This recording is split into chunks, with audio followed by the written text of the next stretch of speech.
3 more weeks. 3 more weeks.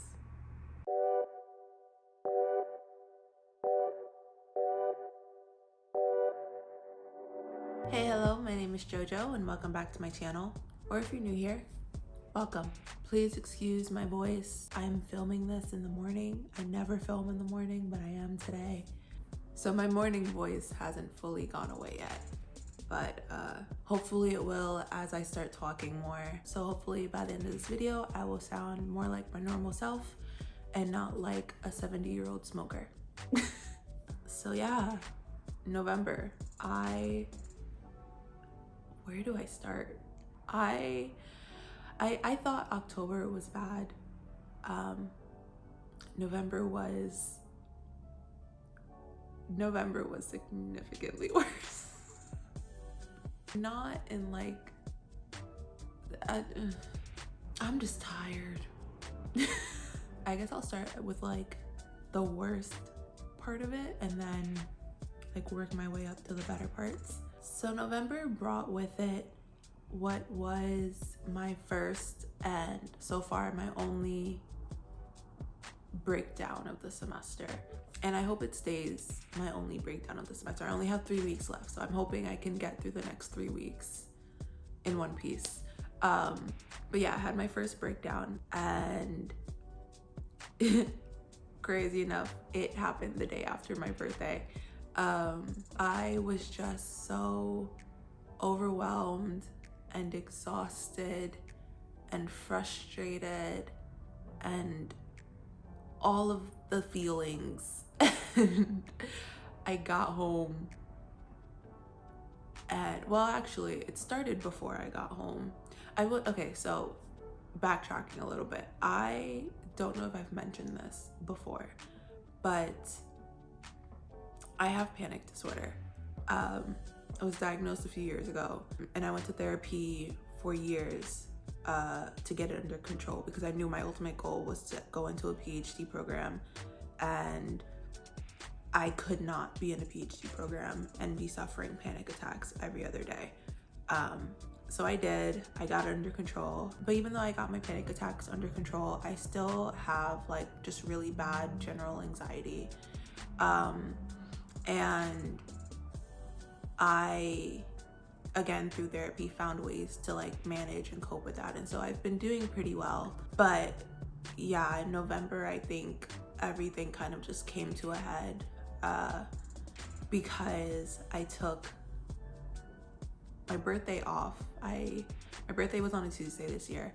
And so I told like my professors and all of my like cohort members, I was like, my birthday's coming up. I'm taking the day off. Don't email me, don't call me, don't text me. I'm not gonna answer. I'm not coming to class. I'm not doing anything. I need a day to just relax. And so that's what I did. But the day after, I feel like going from having a day of literally doing nothing to jumping right back into the chaos that was school and PhD work was just too much for me. And throughout the day, I got progressively more and more anxious until in a meeting with one of my directors, I started crying. And it wasn't at all like because of what we were talking about. She said something that I think like triggered a thought, and it was like, I couldn't stop crying after that. Luckily, I stopped crying long enough to get through my meeting with her, but I got on the train, I got home, and as soon as I stepped through my door to my apartment, it all came out, and I sat on my bed for like an hour and just cried.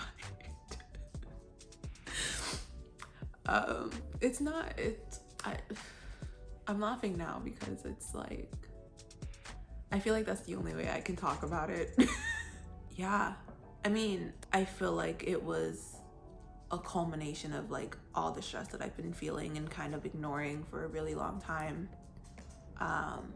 It just came to a head that day, and I just needed to let it out.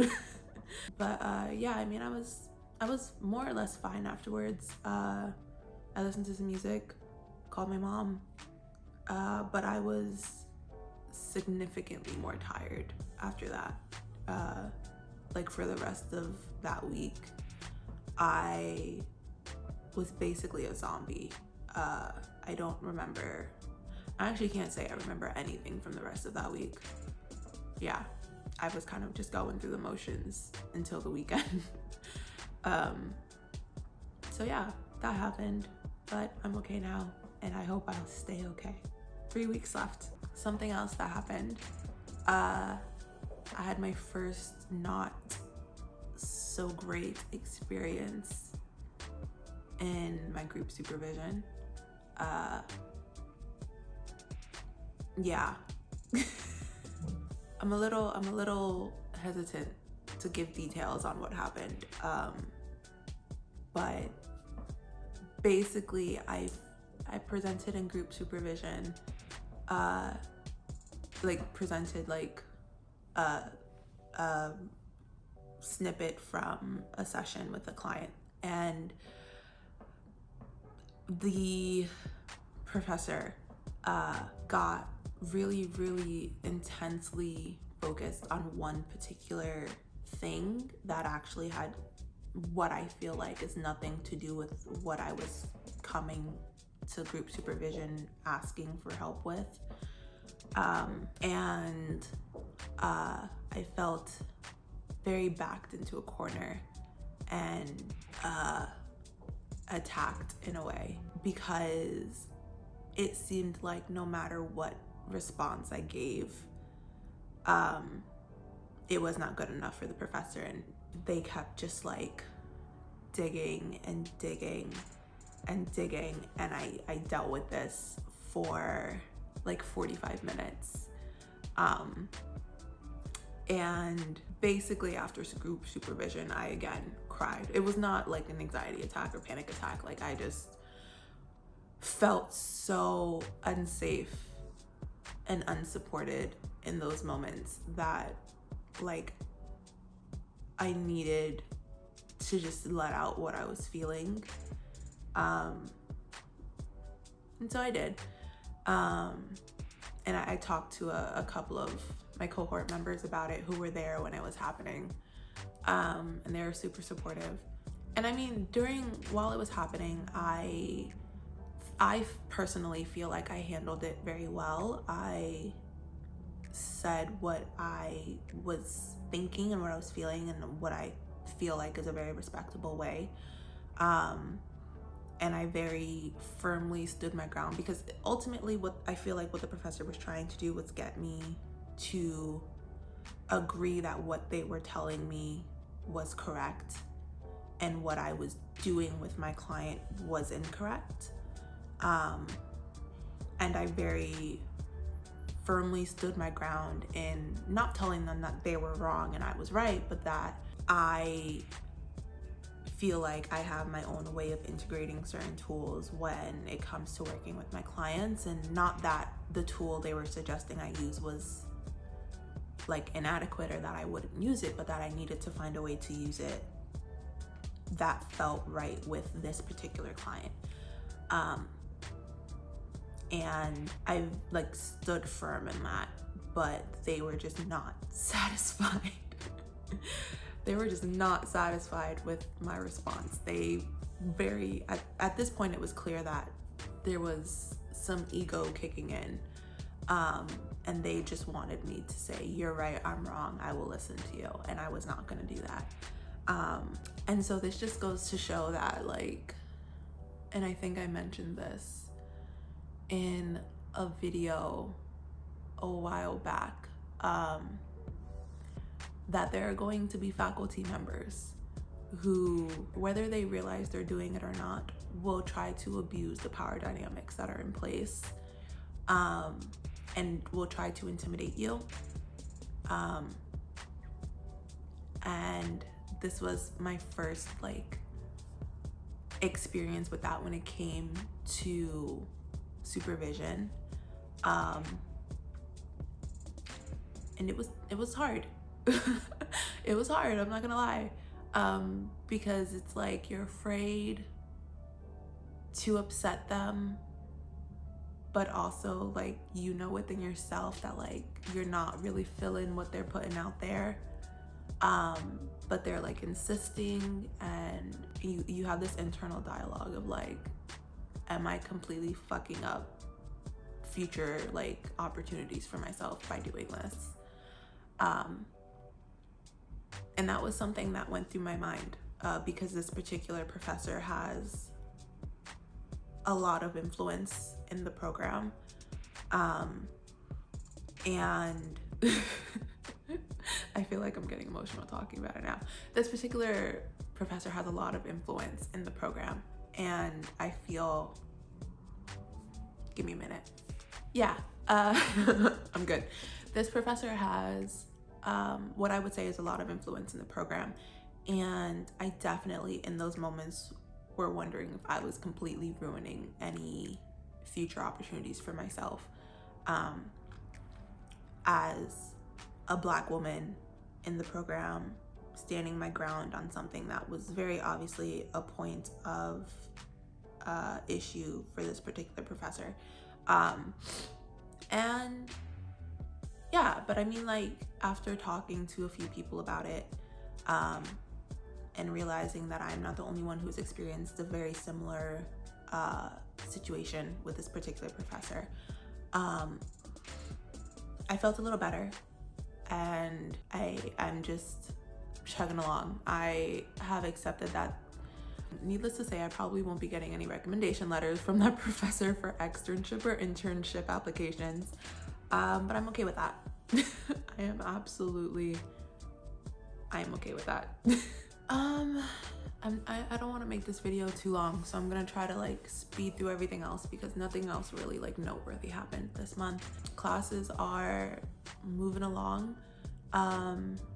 It's weird. I feel like I'm learning a lot, but not enough all at the same time. I feel like everything I'm learning in classes is so helpful, but it all also feels like really abstract.